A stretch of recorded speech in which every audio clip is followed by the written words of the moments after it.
গ্রামের মানুষের বিবরণ অনুযায়ী বৃন্দার ভাড়া করার লোককে খুঁজে বের করলো পুলিশ অফিসার সত্যজিৎ। আর তার কাছ থেকে জানতে পারে এই সকল কিছু করিয়েছে বৃন্দা। এমনটাই দেখতে চলেছেন রাঙামাটি তীরন্দাজ ধারাবাহিকে। রাঙাকে নির্দোষ প্রমাণিত করার জন্য এবার পুলিশ অফিসার সত্যজিৎ উঠে পড়ে লাগে। সে গ্রামে গিয়ে আবারও তদন্ত করতে গিয়ে জানতে পারে নতুন একজন লোককে গ্রামের লোকেরা দেখেছে। আর গ্রামের লোকেদের বিবরণ অনুযায়ী সেই লোকটার স্কেচ আঁকা হয়। আর সেই স্কেচটা নিয়ে গ্রামের আশেপাশের সকল হোটেলগুলোতে দেখানো হয়।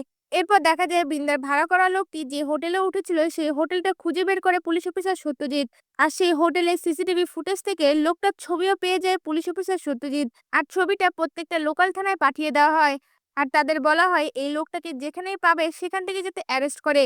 অন্যদিকে বৃন্দার ভাড়া করা লোকটি বৃন্দার কথা মতন শহর ছেড়ে চলে যাওয়ার সময় চেকপোস্টের পুলিশ সেই লোকটার গাড়ি থামিয়ে তাকে অ্যারেস্ট করতে যায়। তখনই লোকটা ভয় পেয়ে মনে মনে বলতে থাকে, এসব কি হচ্ছে? এখন কি তাহলে আমি ফেঁসে যাব? এই কথাগুলো ভেবে খুব ভয় পেতে থাকে। এরপর দেখা যায় চেকপোস্টের পুলিশরা সেই লোকটাকে ধরে নিয়ে পুলিশ অফিসার সত্যজিতের কাছে যায়। আর পুলিশ অফিসার সত্যজিৎ লোকটাকে পাওয়ার পরে তারপর রাগ দেখিয়ে বলতে থাকে, এখন যদি তুই সত্যিটা না বলিস তাহলে সত্যিটা কি করে বের করতে হয় আমরা ভালো জানি। তুই কার কথায় কাজটা করেছিস? আমাদের সত্যিটা বলে দে।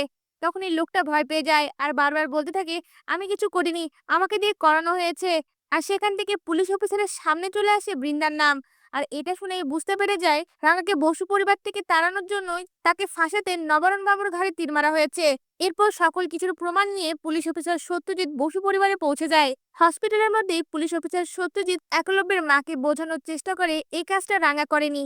সে বলতে থাকে সেই স্পটে আরেকটা তীরও পাওয়া গেছে, তীরটা অন্য কেউ চালিয়েছিল, সামহাও ওই তীরটা নবারুণ বাবুর গায়ে লাগেনি। কথাটা শুনে বৃন্দা চমকে ওঠে।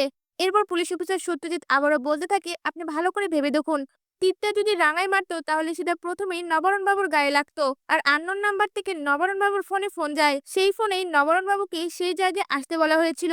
এটা পুরোটাই একটা প্ল্যান ছিল। কথাগুলো শুনে বৃন্দা ঘাবড়ে যায়। পুলিশ অফিসার তখন বলতে থাকে, নবারুণ বাবু যখন ওই লোকেশনে যায় তখন তাকে আড়াল থেকে কেউ তীরটা মারে যাতে রাঙামতি ফেঁসে যায়। রাঙামতিকে ফাঁসানোর জন্য এই কাজটা করা হয়েছিল। এটা পুরোটাই ষড়যন্ত্র রাঙাকে ফাঁসানোর জন্য। আর এই কাজটা কে করেছে সেটা আমরা তদন্ত করে বের করছি, খুব শিগগিরই বেরিয়ে আসবে। যারা এটা করেছে তাদের ভালো করে বোঝা উচিত পুলিশ কিন্তু হাত গুটিয়ে বসে নেই। নবারুণ বাবুর গলায় তীর মেরে তার জন্য রাঙাকে দায়ী করে রাঙামতিকে আপনার পরিবার থেকে বের করে দেওয়ার জন্যই এই কাজটা করেছে। এই কথা শুনে সার্থক ও বৃন্দা রেগে যায় আর রাঙার বিরুদ্ধে কথা বলতে থাকে। তখন পুলিশ অফিসার বলে ওঠে, খুব শিগগিরই আমি প্রমাণ সহ আপনাদের সামনে আসবো। এই বলেই সেখান থেকে চলে যায়। এরপর দেখা যায় একলব্যের মা কান্নায় ভেঙে পড়লে তখনই রাঙা বলে ওঠে, আমি যদি বড়বাবুর ঘাড়ে তীর মারি তাহলে আমি নিজেকে শেষ করে ফেলবো। আর সাথে সাথে রাঙা সেখান থেকে চলে গিয়ে তীর ধনুক নিয়ে একলব্যের মায়ের সামনে এসে দাঁড়ায়। আর তীর ধনুকটা একলব্যের মায়ের পায়ের কাছে রেখে বলে ওঠে, বড়মা এই তীর ধনুক আমি তোর পায়ে সঁপে দিলাম। আমি তোকে কথা দিচ্ছি বড়মা, আমি এই আসল অপরাধীকে খুঁজে বের করব। বড়বাবুর যে এত বড় ক্ষতিটা করেছে তাকে আমি ছাড়বো না।